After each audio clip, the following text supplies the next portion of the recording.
Hello everyone, this is Ajanta ma'am.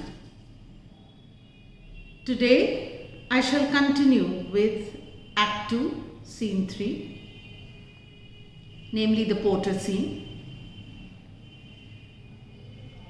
In Act 2, Scene 3, Macbeth discovers the murder of King Duncan when he arrives at the king's chamber to wake him up.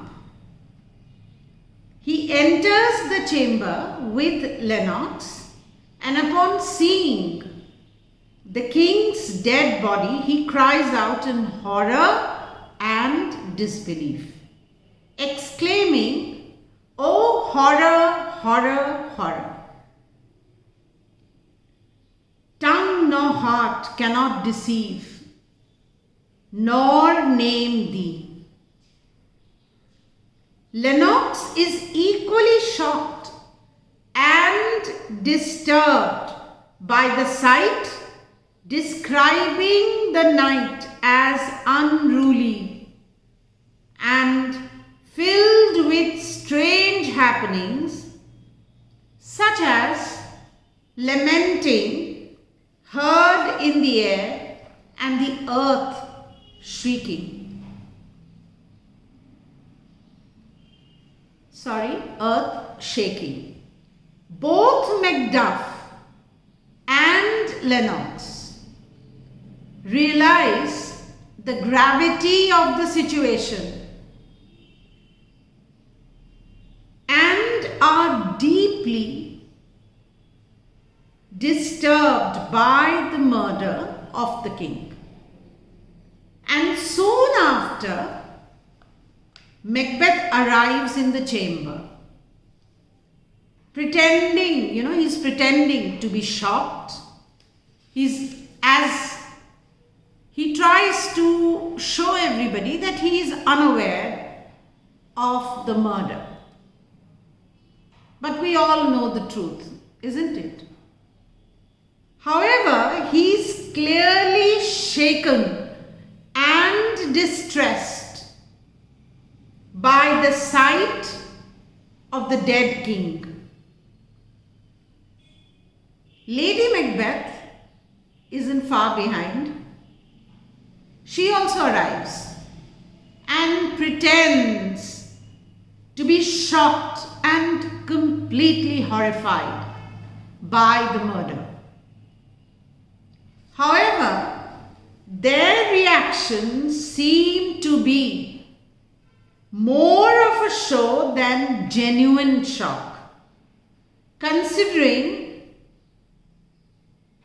that they are perpetrators. They are the ones who are involved in the murder. The discovery of King Duncan's murder causes great disturbance and confusion amongst the characters, leading them to the unraveling of Macbeth's deceit, and from then on, a tragic chain of events. Another important thing that happens in this scene is that Macbeth, out of fear, goes and he kills the guards to prevent them from denying their involvement in the murder of Duncan. He believes that they may be suspected of murder, and most likely the guards could reveal that Macbeth and his wife were responsible for the crime. Therefore, he takes the matters in his own hands and he decides to eliminate the guards. Macbeth is not ready to keep any potential witness out of fear. Additionally, he believes that killing of the guards will somehow make him look innocent and loyal to the king. That is his utmost concern. As he was supposedly enraged by their apparent betrayal. However, this act of violence only adds to the mounting of suspicion and fear among the other characters in the play. Macbeth enters and he finds Duncan's dead body, and he is absolutely in a disbelief. Shock, horror, disbelief, and he exclaims, "Oh, horror, horror, horror," and goes on to describe the murder as sacrilegious and says that it has violated the sanctity of Lord's temple. Macbeth and Lennox enter the scene, and upon seeing their presence, Macduff urges them to approach the chamber and witness the horror for themselves. Macduff also commands that the alarm bell be rung, calling everyone to awaken from their sleep and bear witness to the crime. He calls out to Banquo, Donalbain and Malcolm, urging them to rise up and walk like sprites. He says, "Rise up and walk like sprites to the countenance this horror." Macduff's reaction to King's dead body, King Duncan's dead body,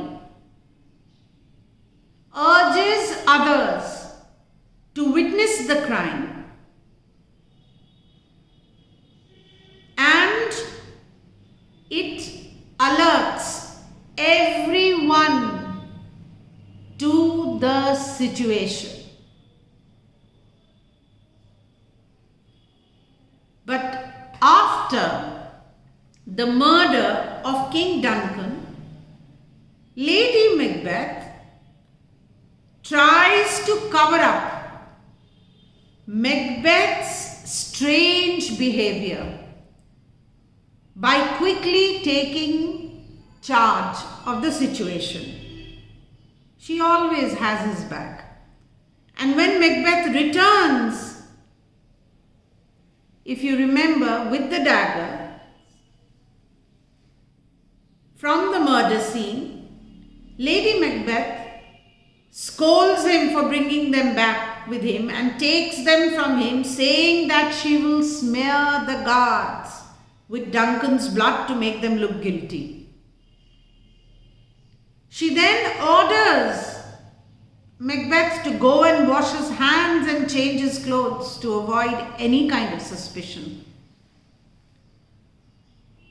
And when the others arrive at the scene of the murder, alarmed by Macbeth's strange behavior, Lady Macbeth pretends to faint, only to distract them and tries to draw attention away from her husband. With that, I end today's class. Please stay tuned if you want to do Macbeth with me.